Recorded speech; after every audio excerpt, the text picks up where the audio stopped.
Hola, buenos días. Acá estamos transmitiendo en el canal de YouTube Tocando Adentro. Tenemos la alegría de compartir el canal hoy. Una entrevista muy particular con un profesor de preparatoria aquí de la Ciudad de México, de nombre Marcos. Ramírez Barrueta. Puedes mirar a la cámara y hablar con la cámara. Hola, si Marcos quieres. Ramírez Barrueta. Marcos, ¿qué grupo de edad comprende la prepa en Ciudad de México? ¿Qué grupo de edad? Tenemos muchachos desde 15 hasta 18 años.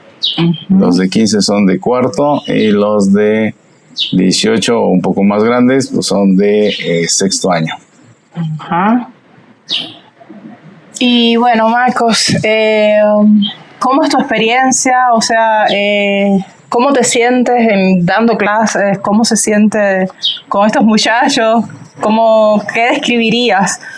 Por ejemplo, tu primera impresión delante de un grupo, ¿cómo te sentiste? ¿Cómo fue ese reto primero? ¿A qué edad empezaste? Si nos puedes hablar rapidito de esto. Bueno, pues yo empecé hace 27 años a dar clases y la primera vez que me paré frente a un grupo, pues me di cuenta que eran pues muchachos chicos, al principio pues un poco así como una experiencia diferente, pero poco a poco me dio gusto el saber que yo podía, así como con mis hijos, dirigir a un muchacho joven.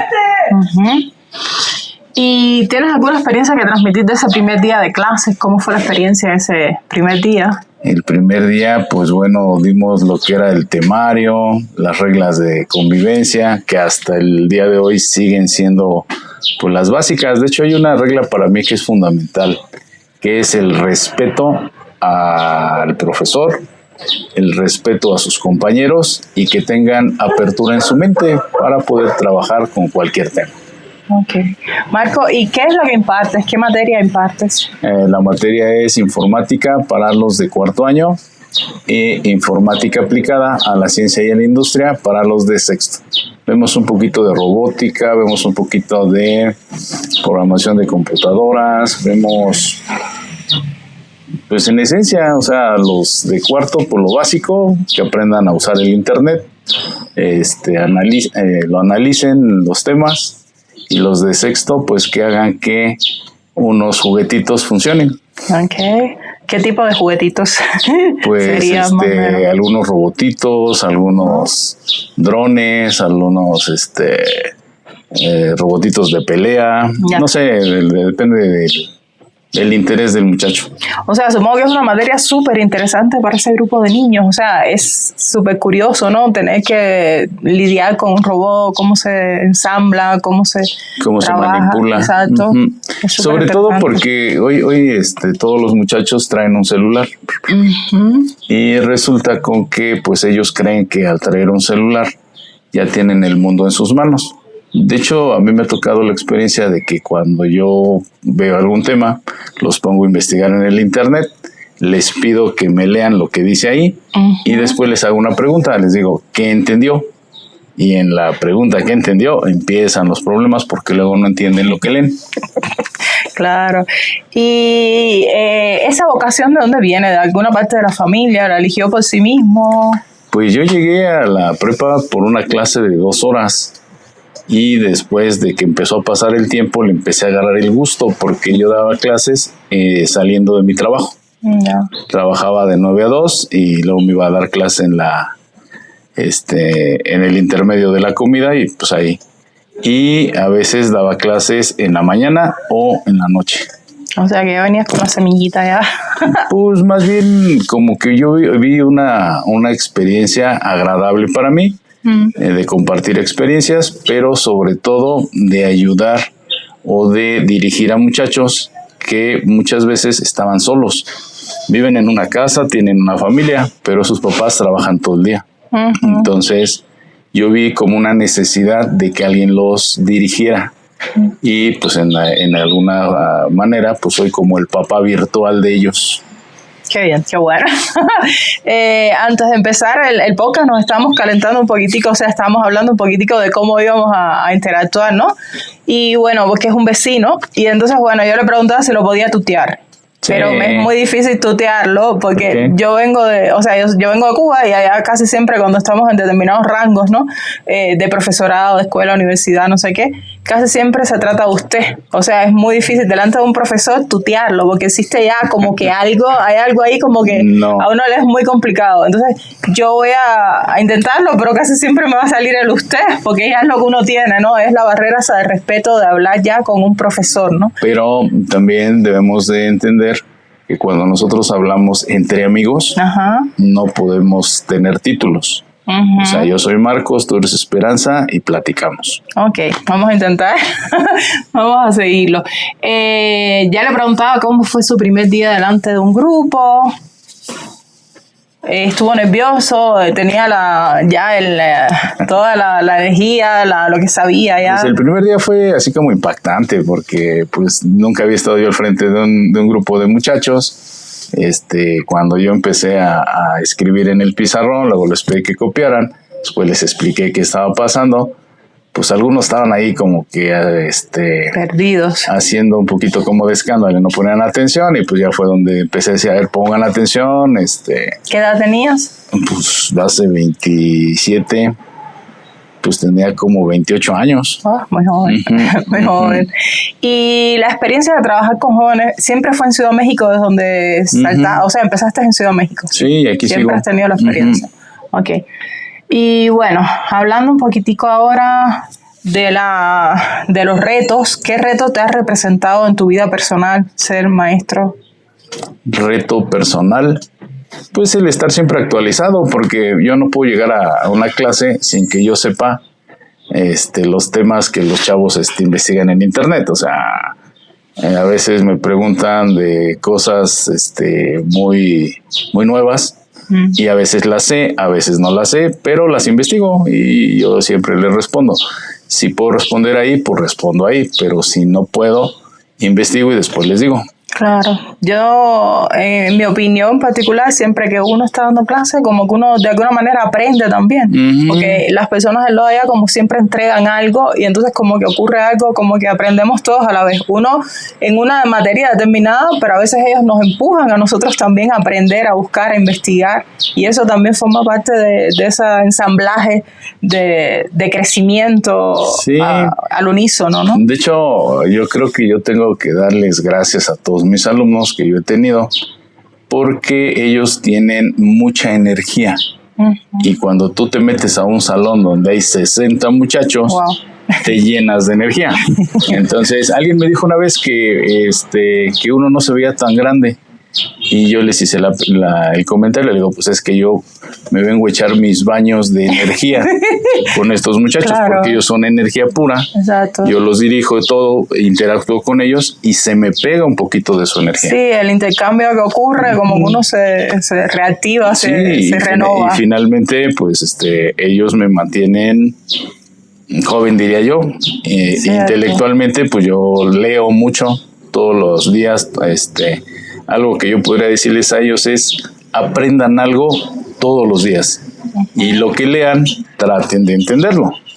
¿Sabes? A propósito de eso, tenemos un escritor, filósofo, humanista, o sea, todo un grandísimo cubano, José Martí. Acá en Ciudad de México tienen bastantes monumentos, estatuas. Sí. Es para mí una figura icónica, única, no hay otro nacimiento. Y este hombre en una de sus letras en algún momento decía: el niño que no aprenda algo, el día que el niño no aprenda algo, debe irse llorando a la cama, porque todos los días se debe aprender algo de la vida, ya sea en materia de información de la escuela o en educación, pero siempre se debe aprender algo. El día que el niño no aprenda algo, porque es un niño además va en crecimiento, o sea, es necesario aprender siempre. Incluso para los adultos, yo me lo llevo conmigo. El día que uno no aprenda algo debe sentirse un poco triste, porque uno aprende hasta sentarse a veces, a respirar, a caminar. O sea, todos los días uno aprende métodos nuevos. A veces, como dice ahí tu canal, ver hacia adentro de uno es muy importante. Porque a veces vemos hacia afuera. Yo te veo a ti, pero a veces no veo cómo tú me ves a mí. Entonces, el que yo me vea en el espejo, el que yo pues sepa un poquito de mí, va a hacer que yo pueda comunicarme mejor con el otro. Exacto. Y a veces cuando nosotros nos comunicamos con muchachos, ellos están acostumbrados a veces en sus casas a hacer rabietas, a no hacer caso, etcétera. Pero dentro del salón, yo soy la autoridad. Y si no quieren mis reglas, que se salgan de mi salón y ya no pasa nada. Sí, es así generalmente. Así es, ¿Y simple. cómo ha cambiado la dinámica escolar o sea, acá, en esta ciudad en general, a partir de la pandemia? O sea, ¿han habido cambios? ¿Cómo fue el antes y el después? ¿Cómo ocurre ahora? Antes de la pandemia los chavos eran como muy, muy dinámicos, muy pues el adolescente siempre es en contra de la autoridad. Entonces, pues hacían cosas de su edad, etcétera. Pero después de la pandemia los vimos muy retraídos. Ya no hacían lo mismo, ya no actuaban igual, tenían miedo. Y ese miedo, pues había que quitárselos, porque pues si tienes miedo no aprendes. Entonces yo lo que trato en mis clases es que se sientan cómodos. Trato de que ellos expresen mucho de lo que sienten, y si no están de acuerdo con algo, aplico la regla que yo puse. El respeto a las ideas no quiere decir que yo esté peleado con alguien que piense diferente, sino al contrario. O sea, el que alguien piense diferente pues enriquece nuestra clase. ¿Y qué retos enfrenta un maestro acá en la ciudad? O sea, ser maestro de ciudad, ¿qué retos, qué dinámica, cómo imagínate que tú llegas a un salón y te encuentras con 60 muchachos, porque tengo 60 en muchos grupos, y todos tienen un celular. Unos te pueden grabar, otros te pueden estar distraídos viendo alguna cosa.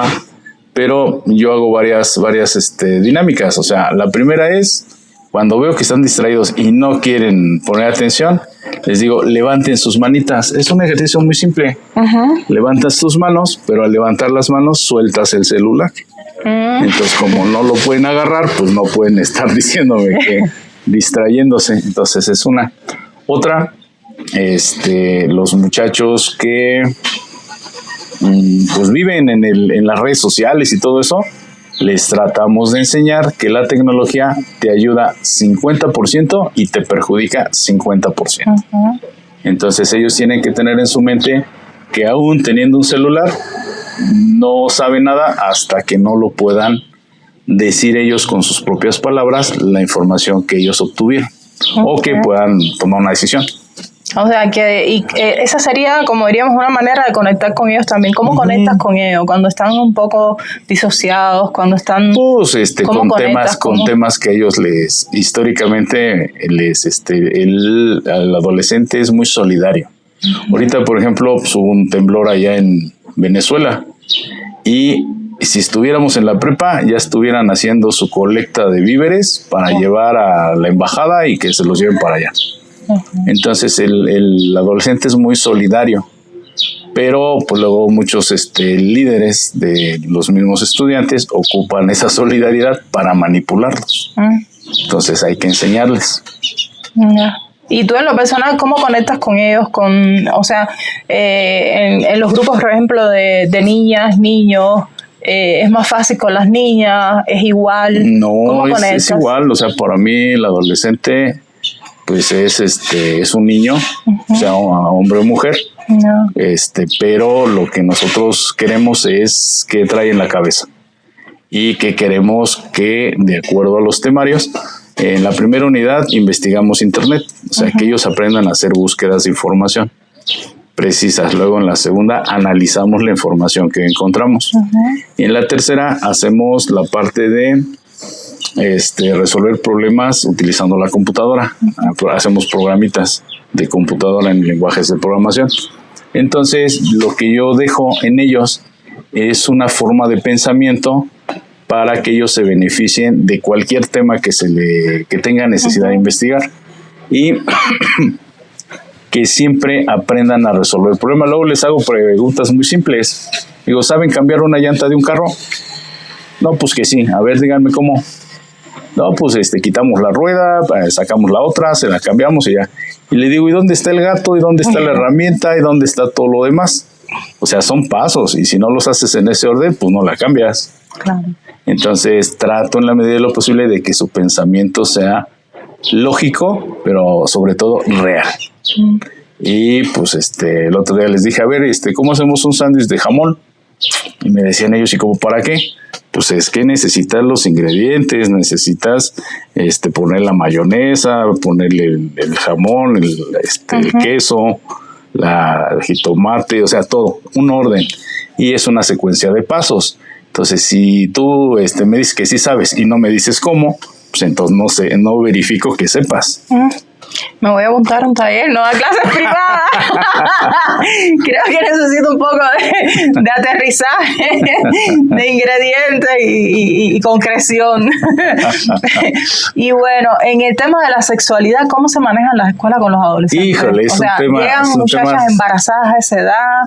¿Cómo se maneja? ¿Se dan talleres de sexualidad? ¿Se les advierte a los muchachos de los peligros, de las consecuencias quizás del uso de los ¿cómo se dice? De los preservativos o medios de protección, natal, exacto, sí. De control natal. ¿Cómo manejan eso en las escuelas de esa edad? Es un tema de los que son controversiales. De hecho, yo he hecho la pregunta, les he dicho, a ver, levanten su manita los que sepan 5 métodos anticonceptivos. Y la levantan y dicen el condón femenino, la pastilla del siguiente día, etcétera, etcétera. Y después les hago la pregunta, ¿y saben usarlos? Y me dicen uno sí, órale va. Entonces hoy si un niño o una niña quedan embarazados es porque no quisieron poner atención al uso del preservativo en cualquiera de sus modalidades. Entonces sí hemos sabido de niños que quedan embarazadas, ¿sí? Y hemos sabido también de pues de niños, voy a decir una barbaridad, que cada determinado tiempo, pues a lo mejor un aborto. Entonces son temas pues que debe de dárselos a lo mejor la gente de la clase de biología. Porque pues pero nosotros no nos cerramos a hacer preguntas relacionadas con el tema. Okay. ¿Y sientes algún rubor? O sea, ¿sientes que es un tema tabú? ¿Lo sientes ellos incómodos? ¿Los padres se sienten como que violados en su espacio si uno trata esos temas? Ya no más, ¿verdad? O sea, es un tema normal que se puede tratar. Aquí hay varias cosas bien interesantes. De hecho, son como límites. Los papás pueden ir a preguntar cómo van sus hijos, sí, pero no pueden ir a reclamarle al maestro cómo da la clase. Yo tengo algo que se llama libertad de cátedra. Y yo cumplo el temario y de la clase como yo considere que es lo más adecuado. Si un papá quiere ir a ver por qué su hijo salió mal en un examen, pues lo atiende el abogado, no lo atiendo yo. ¿Y es una escuela pública o privada? Es escuela pública. ¿Y en temas de drogas y eso, has tenido algún caso, algún niñito, alguien que veas que está tomando una ruta que no es y quieres apoyar, o cómo se vive pues, eso? Ahí hacemos las preguntas. De hecho, alguna vez hoy vamos a hablar de drogas y ves las miradas entre unos y otros, entonces te das cuenta de que algunos ya andan metidos. Y desgraciadamente nosotros no podemos hacer antidoping ahí a los chavos. Esa es una cuestión, pues a lo mejor de sus casas, o a lo mejor de que los papás, si alguno de ellos anda comprando alguna cosa, que por ahí le vendan. Luego dicen que venden dulces, pero no son dulces. Entonces, pues bueno, lo que nosotros tratamos, yo en lo particular, es que saber si ellos hacen uso de drogas. Y al final yo no puedo pues hacer una cuestión preventiva, solamente podría hacerlo o el médico. Y nos ha tocado, de eso sí es cierto, ver muchachos intoxicados, pero perdidos, y pues trata uno de ayudarlos. Cuando alguno de ellos, recuerdo que andaba caminando, ya se iba a salir de la escuela, pero afuera estaba la patrulla. Entonces dijimos, si te subes a la patrulla, hermano, te van a llevar al juez cívico, te van a fichar y te van a dejar ahí hasta que se te baje. Entonces yo te sugiero, eso fue lo que le dijimos, quédate aquí, que te atienda el médico hasta que se te baje el efecto y después que llamen a tus papás. ¿Y mejoró ese chavo o lo has... Pues en ese momento no lo dejamos que se lo llevara a la patrulla. ¿Y lo has visto incidente o...? Pues no? es que ahí ya depende de los papás. Ahorita los chavos están de vacaciones 3 meses. Están desde mayo, medio mayo, junio, julio y regresamos a clases a finales de agosto. Entonces están 3 meses y medio en su casa. Y si el papá o la mamá no detecta comportamientos raros, pues entonces el problema es de los papás. Y en ese tiempo que están así tan separados de la escuela, no se puede como que organizar talleres que de alguna manera nosotros ya no. Porque nosotros ya cumplimos con nuestras obligaciones, dimos calificación para los chavos, se hicieron toda la colección de exámenes que se tengan que hacer y tenemos que tener un fin. Yo ya a partir de mayo ya no fui.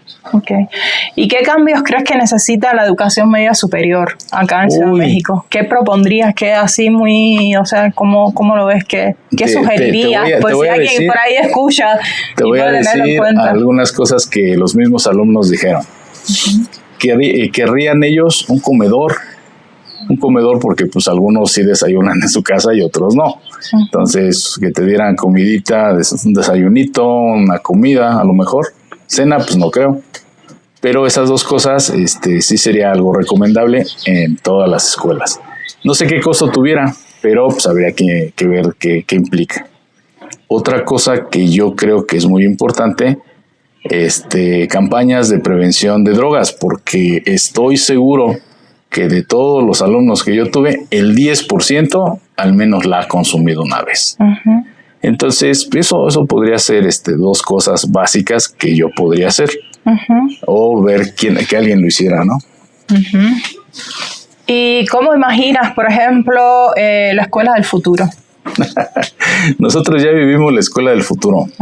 Teníamos aulas virtuales, teníamos tabletas para dar clases. A los muchachos se les entregaron, ¿de cuántas eran? 1,500 tabletas a los de primero y a los profesores nos dieron 300. Entonces nosotros ya estábamos viviendo las clases del futuro. Nada más que nos dimos cuenta de algo, que no estaban hechas las dinámicas, las que eran estrategias dinámicas para enseñar con esa tecnología. Muchas veces las redes de computadoras no te permitían conectarse y pues no estaba listo todo. Con el paso del tiempo, ese proyecto se tardó 3 años en funcionar. Y ya cuando funcionaba, lo quitaron. O sea, nosotros vivimos del futuro y nos lo quitaron. Pero nos quedamos con algo. Los teléfonos. Y es el equivalente a un iPad. Entonces, cuando yo quiero que investiguen algo, explícitamente lo pongo. Solo hasta que el maestro indique que se requiere el celular para investigar en clase, se usa. Menos no. Y si alguien lo usa, se va para afuera. Pero ellos tienen su propio celular que viene de la escuela. Es el que les dio es una herramienta, sus papás. Una herramienta, pero no es de la escuela. No, son propios. Y con lo de tablet, ¿por qué crees que lo hayan quitado, que hayan retirado esa? Pues porque el proyecto implicó la inversión de 30 millones de pesos, solo para una escuela. Teníamos 9 escuelas. Era un proyecto de más o menos de 270 millones. No los tenían. ¿Crees que vuelva a retomarse? ¿Lo ves positivo? Pues yo lo vi interesante porque nos capacitaron, compraron los equipos, pusieron las redes, etcétera. Pero al final, pues lo desecharon. Y cuando algo se desecha es o porque no sirve o porque no le quieren meter más dinero. No lo sé. Hay que investigar más a fondo a ver qué pasa. Y bueno, si pudieras dejar un mensaje a los alumnos de la prepa, ¿qué les dirías? ¿Qué les dirías a ellos? Que todos los días se diviertan, disfruten la vida, porque la vida es corta y pues ellos están creciendo. Y algo que les diría es aprendan algo nuevo todos los días, porque en ese aprendizaje ellos van a crecer, van a madurar y practiquen su conocimiento. Lo que sepan, practíquenlo, porque conocimiento que no se practica no sirve. ¿Y qué horarios tienes ahora, Marco, de trabajo? Pues a veces estoy en las mañanas, a veces estoy en las tardes, a veces en los 2 horarios. Entonces... ¿Y tienes turnos corridos? O sea, ¿te dan pausa entre uno y otro? ¿O es sí, bastante... a veces me tocan unas horas en la mañana, otras me toca todo el día, unas veces en la tarde. ¿Y te sientes bien pagado? Pues mira, en cuestión de pago monetario, nunca estamos bien pagados. No es algo despreciable, pero no estamos bien pagados. En cuestión de satisfacción, de que yo sé que un número de alumnos de esa escuela me pone oído a lo que yo digo y muchos de ellos hacen caso a las advertencias, pues me siento pagado. Okay. ¿Y te ha tocado el chance de ver algún alumno ya en edad adulta, o sea, que te lo hayas topado en la calle, que hayas visto quizás algún resultado o te haya comentado, te haya agradecido? O que, dos al menos. Que se hayan tomado un café, no sé. En una facultad me encontré uno y me dijo, usted era mi maestro de prepa, de informática en la prepa. Le digo, ¿y en qué semestre vas? Estoy en el 8º de contaduría. Dijo, ¡ay, pues qué padre! Me sentí muy bien. Bueno. Y una niña un día me encontró, estábamos afuera de un hospital, en una clínica, y me dijo, usted era mi maestro de informática. Y le digo yo a ella, ¿y tú? Estoy haciendo mis prácticas en este hospital, pero pues ya terminé la carrera. Entonces dices, ¡ay! Al menos encontrar a 2 que hicieron caso y se beneficiaron. Para mí o sea, 2 que viste, pero hay muchos. Entonces yo lo que veo es, con uno que se beneficie, yo me siento bien. Ok. Pues nada, solo nos queda agradecerte. Si quieres algo más que decir, si quieres aprovechar el instante y compartir algo, no sé. Pues es que te podría decir, hoy los adolescentes son el futuro de este país, ¿sí? Pero también el narcotráfico sabe que un adolescente, mientras no tenga 18 años, pues no lo pueden juzgar como adulto. Entonces los ocupan para hacer actividades delictivas. Entonces lo que nosotros tratamos, y de hecho esa es mi función, sacar delincuentes de la calle. Esa es una frase que yo tengo desde hace muchos años. Y pues quisiera que todos los adolescentes que por ahí nos encontramos no cayeran en cosas negativas, porque es muy fácil que ellos quieran lo fácil. Y bueno, una preguntita así que a veces desde fuera se piensa o se dice de México, y es el macho. ¿Cómo se vive eso a nivel de escuela de adolescentes, el hombre en relación a su conducta con la mujer? Yo una vez me encontraba a alguien, creo que de Honduras, un país de Latinoamérica, y me decía, porque yo a mi hijo lo enseño a que lo regaño y tiene que hacer tal cosa y tiene que ir con el padre. Y yo decía, pero ¿no te das cuenta que estás educando al esposo, al hombre de mañana? Entonces, como quieres que ese hombre trate a una mujer, ya tienes que tú como madre, de alguna manera, y el padre también, ¿no?, educar a ese niño para que ese niño sea un buen esposo mañana, entre otras funciones, ¿no? Pero en el tema ese de desigualdad a veces de hombre y mujer, que el hombre a veces con determinados roles y las mujeres con otros, y todavía en la sociedad se encuentran esos estigmas, ¿no? Entonces uno dice, bueno, ¿y cómo hay mujeres que todavía se quejan de que el hombre a veces tiene ciertos tratos con ella, pero sin embargo no sabe que cuando tiene su hijo, ella misma propició que el hombre fuera en esa dirección? O sea, no le enseñó el respeto de la mujer, no le enseñó que la mujer también es algo honorable, ¿no?, que tiene que tratarla con mucha cautela, con mucho amor, que es más frágil, aunque existan muchos grupos de feminidad, etcétera. La mujer físicamente es más frágil, biológicamente es más frágil que el hombre, o sea, está concebida más frágil. Déjame desde ese sentido, sin ofender a ninguna mujer, pero sí, teniendo en cuenta eso, que el hombre, educar al hombre, preparar al hombre para que vea a esa mujer con más respeto, para que colabore, para que sea un complemento de esa mujer, una unidad con esa mujer, y no para que sea el que provee, el que trae las cosas a la casa, y la mujer la que se ocupa de la casa. O sea, eso ocurrió hace muchos años atrás, pero todavía en la sociedad hay muchos que piensan así. Y quizás en la adolescencia ya se pueden percibir algunas notas de esos comportamientos, ¿no? Y quizás desde ahí también se puede ir sembrando ya esa preparación para que ese hombre, cuando sea el director de una escuela mañana, el gerente de una empresa, esté a cargo de un cargo del gobierno, o incluso en su casa como jefe de familia, como padre, como esposo, sepa de ese rol en relación a la mujer. ¿Cómo Pues se ve eso? Mira, ahí tocaste algo interesante. O sea, históricamente los hombres somos proveedores y llevamos lo necesario a nuestras casas, pero la que educa es la esposa. Ella es la que está más cercana.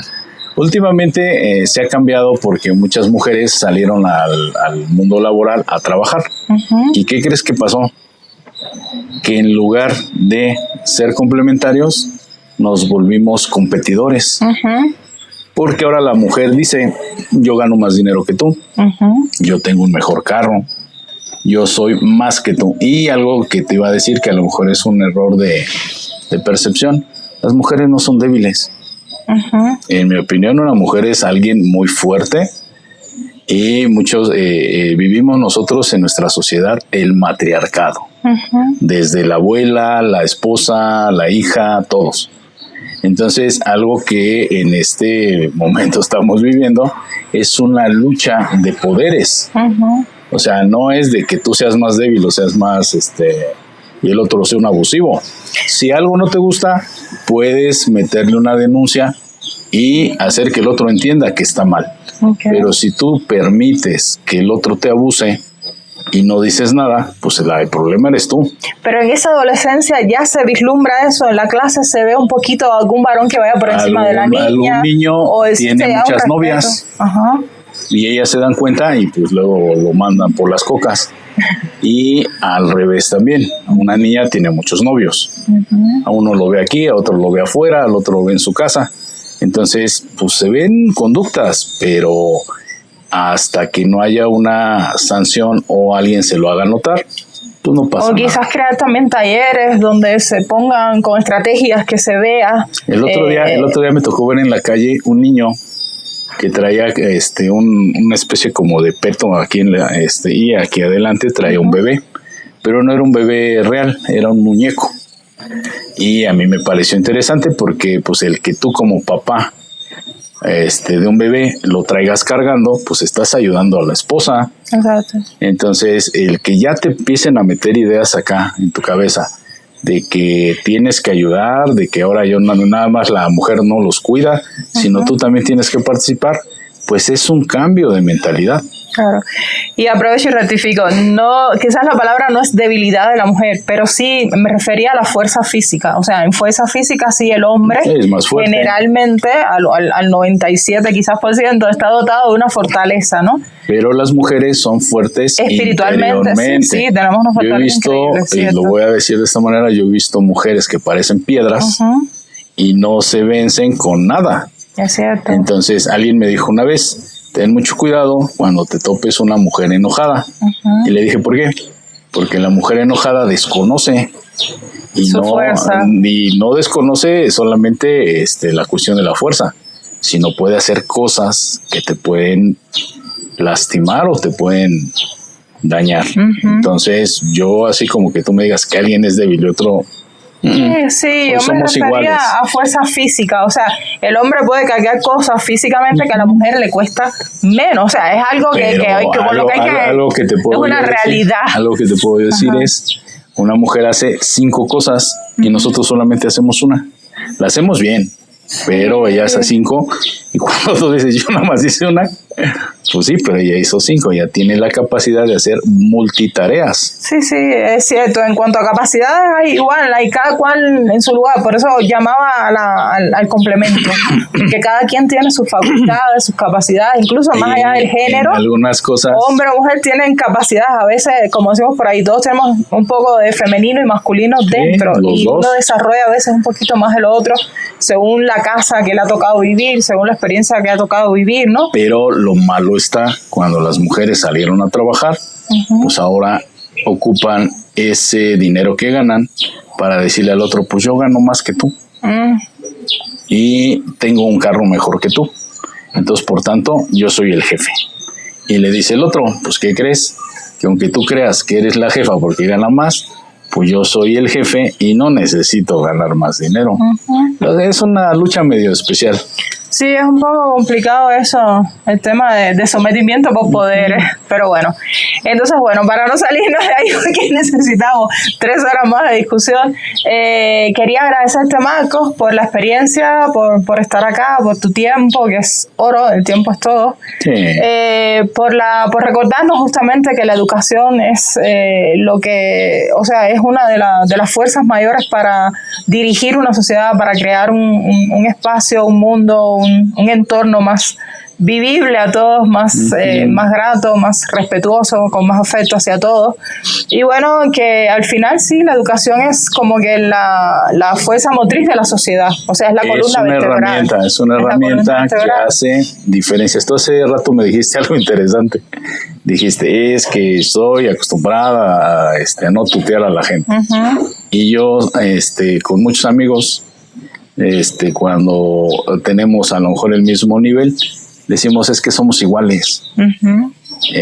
Y aún no teniendo una misma preparación, seguimos siendo iguales porque somos seres humanos. Exactamente, básicamente estamos, gracias a Dios, sí, el recordarlo es lo importante, el saberlo y el recordarlo siempre, que es lo más difícil, siempre entonces, nos olvidamos. Todos somos iguales, nada más unos leemos un poquito más. Okay. Sí, hay que embullar a los otros a que se sumen. Lean. Bueno, muchas gracias. Gracias a ti. Con agua, porque no querías café ni té. Ya tomé un poquito de licuado y así como que la agüita me está cayendo rico. Ok. Bueno, muchísimas gracias. Si no tienes más nada que sugerir. Te agradezco a ti la oportunidad porque pues me comentaste de qué se trataba y dije pues vamos a hacerlo a ver qué resulta. Vamos a vivirlo a ver qué trae. Bueno, muchas gracias a ustedes. Gracias. Espero sea útil el compartir esto. Si tienen alguna opinión, si nos quieren sugerir algo, están todos en el chat. Y bueno, acá estamos. A ver qué es lo próximo que tenemos. Que tengan un excelente día y muchísimas gracias por estar ahí.